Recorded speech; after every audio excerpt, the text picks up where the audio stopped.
Shalom, saudara yang dikasihi Tuhan Yesus Kristus. Selamat pagi, selamat tahun baru. Salam sejahtera buat saudara semua dimanapun saudara berada. Damai dan sukacita oleh Roh Kudus melimpah senantiasa dalam hati dan kehidupan saudara semua.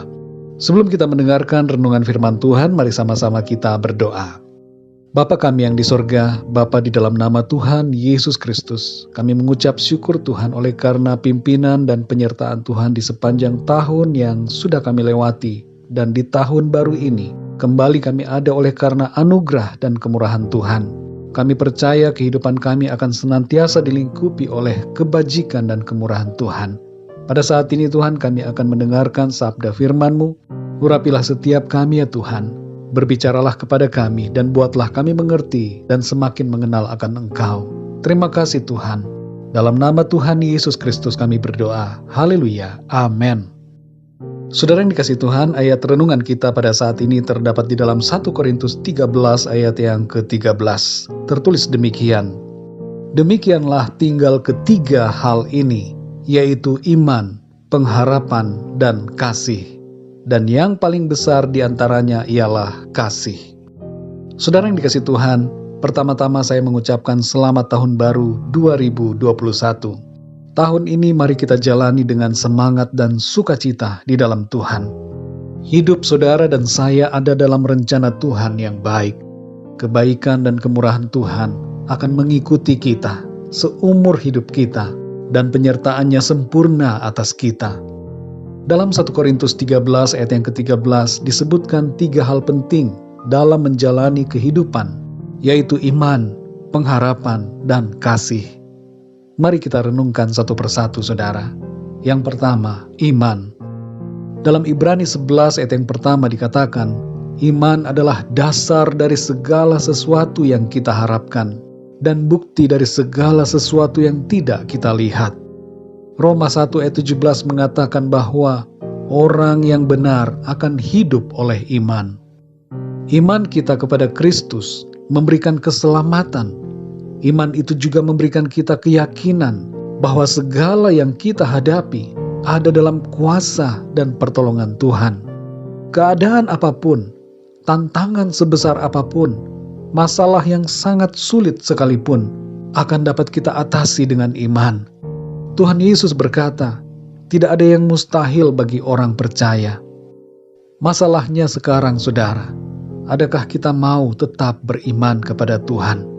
Maukah kita menjalani hidup ini dengan iman? Iman tanpa ujian dan goncangan, bukan iman yang murni. Iman kita justru harus semakin kuat, walaupun ada tantangan. Karena itu saudara, mari jalani hidup ini dengan iman, sebab hidup kita bukan karena melihat, tapi karena percaya. Yang kedua saudara, pengharapan. Hidup tanpa pengharapan adalah hidup tanpa semangat dan melemahkan. Harapan akan muncul selaras dengan iman kita. Orang yang beriman pasti akan memiliki pengharapan. Firman Tuhan dalam Ibrani 6 ayat 19 berkata bahwa pengharapan kita di dalam Kristus adalah seperti sauh yang kuat. Dan dalam Roma 5 ayat 5 dikatakan bahwa pengharapan kita tidak mengecewakan. Pengharapan saudara dan saya bukan hanya soal kehidupan di bumi ini, tapi juga mencakup keselamatan dan kehidupan yang kekal bersama Tuhan di dalam surga. Mari tetaplah berpengharapan, karena pengharapan kita pasti dan terjamin di dalam Tuhan. Dalam Amsal 23 ayat 18 dikatakan, karena masa depan sungguh ada dan harapanmu tidak akan hilang. Yang ketiga saudara, kasih.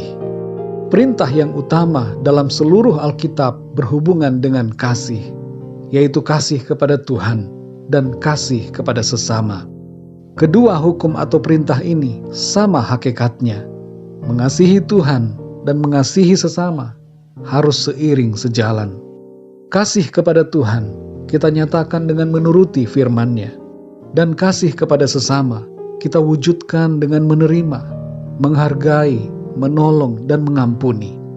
Allah itu kasih, maka kita pun harus saling mengasihi. Dan kasih itu kita tujukan juga kepada orang-orang yang membenci dan memusuhi kita. Teladan Tuhan Yesus kita ikuti. Meskipun ia dihina, dimusuhi, dan disalibkan, namun ia mengampuni dan mengasihi. Saudara yang dikasihi Tuhan, mengapa yang terbesar adalah kasih? Karena kasih tidak berkesudahan. Ketika kita berjumpa dengan Tuhan dalam kekekalan, iman tidak lagi diperlukan, dan pengharapan juga tidak perlu lagi. Namun yang tetap ada di dalam surga adalah kasih. Saudara yang dikasihi Tuhan, keadaan dunia ini penuh dengan tantangan yang mencoba menggoyahkan iman, mencoba untuk menghilangkan pengharapan, dan mencoba untuk membuat kita kehilangan kasih. Namun tetaplah miliki iman, pengharapan, dan kasih Tuhan dalam hidup kita. Tuhan akan memampukan kita untuk berjalan di sepanjang tahun ini dalam penyertaan dan kasih karunia-Nya. Mari kita berdoa, saudara. Bapa kami yang di sorga, Bapa, di dalam nama Tuhan Yesus Kristus, kami mengucap syukur untuk firman-Mu Tuhan, yang kembali mengajarkan kami untuk tidak lepas dari ketiga hal yang penting ini, yaitu iman, pengharapan, dan kasih. Tolong kami Tuhan, dalam menghadapi situasi dan keadaan di sepanjang tahun ini, hari demi hari yang akan kami lalui. Biarlah Engkau Tuhan terus meneguhkan kami, menguatkan kami, sehingga iman kami tidak gugur, pengharapan kami tidak lenyap, dan kasih kami tidak hilang. Tapi sebaliknya, iman kami semakin kuat, pengharapan kami terus bertambah-tambah, dan kasih selalu memenuhi hati dan kehidupan kami. Terima kasih Tuhan. Berbicaralah terus kepada kami ya Roh Kudus. Berikan kami pengertian untuk dapat memahami akan kehendak-Mu. Terpujilah nama-Mu Tuhan. Kami mohon pimpinan Tuhan di sepanjang hari ini, dalam segala aktivitas yang kami lakukan, tugas pekerjaan, segala tanggung jawab kami. Biarlah di dalamnya nama Tuhan senantiasa dipermuliakan. Terima kasih Tuhan. Kami berdoa untuk setiap pribadi yang sedang mengalami pergumulan. Kami percaya kuasa Tuhan akan menolong mereka. Yang sakit Tuhan sembuhkan, yang lemah Tuhan kuatkan, yang berputus asa Tuhan bangkitkan kembali semangat mereka, yang membutuhkan pekerjaan Tuhan bukakan jalan, yang sedang dalam kekurangan Tuhan beri kelimpahan. Berkat Tuhan tercurah atas kami semua. Mujizat Tuhan, pertolongan Tuhan, penyertaan Tuhan yang sempurna, nyata dan terjadi dalam kehidupan kami, sekarang ini dan seterusnya. Terima kasih Tuhan, terpujilah nama-Mu. Dalam nama Tuhan Yesus Kristus, Tuhan dan Juru Selamat kami berdoa dan mengucap syukur. Haleluya, amin. Puji Tuhan, saudara yang dikasihi Tuhan, saya percaya firman Tuhan menjadi berkat dan kekuatan buat saudara semua, dan Roh Kudus akan menolong saudara untuk lebih lagi memahami kebenaran firman Tuhan. Sekali lagi, selamat tahun baru, selamat menjalani tahun ini dengan sukacita, kemenangan di dalam Tuhan. Tuhan Yesus memberkati saudara semua. Sampai jumpa dalam renungan yang berikutnya. Haleluya.